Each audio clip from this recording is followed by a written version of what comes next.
Ada suatu penelitian di HeartMath Institute.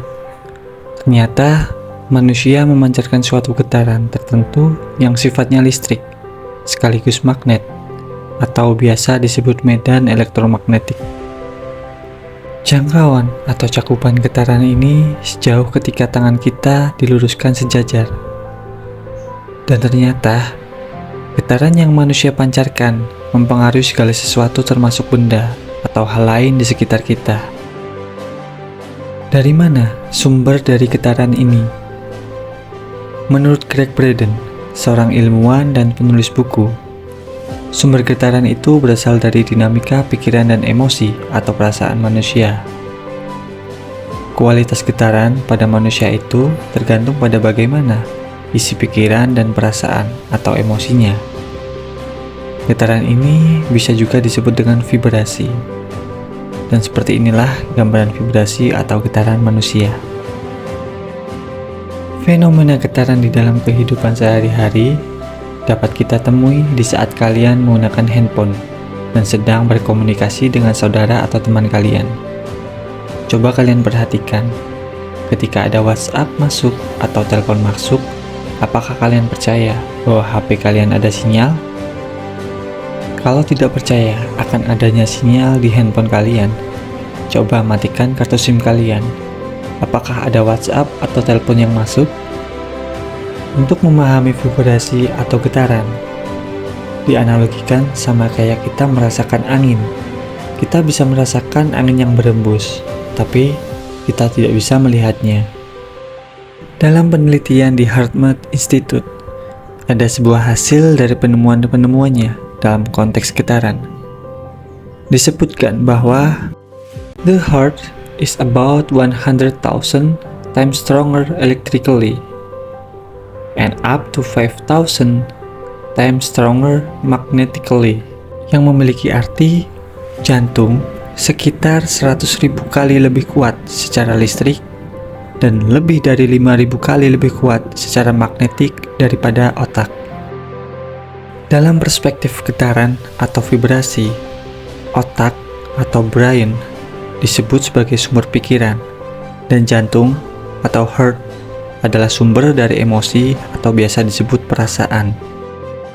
Di dalam tubuh manusia, ternyata otak dan jantung memiliki medan listrik dan medan magnet.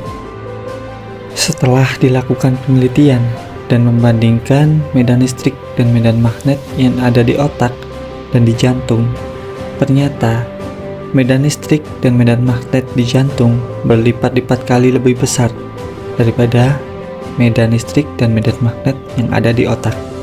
Sehingga bisa dikatakan kekuatan vibrasi atau getaran, perasaan atau emosi jauh lebih besar daripada pikiran.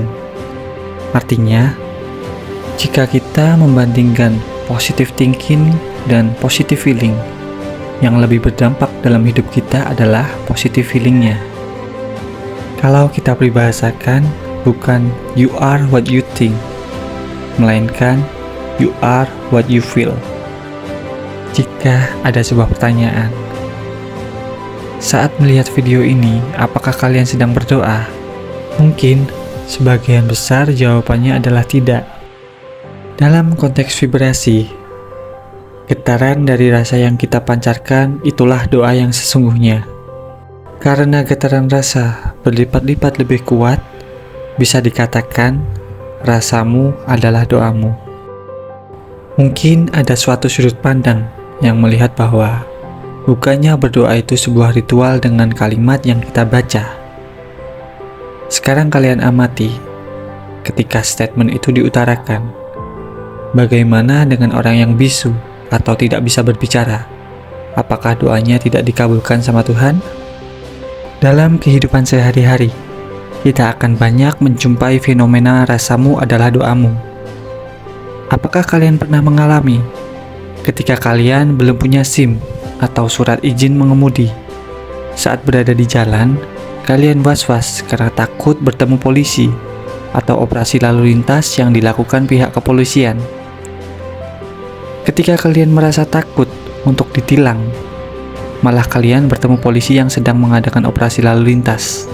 Dalam kasus lainnya, ketika kalian baru punya surat izin mengemudi, kalian merasa santai, justru menghampiri operasi yang dilakukan oleh pihak kepolisian itu, dan ternyata malah tidak diberhentikan oleh polisi itu.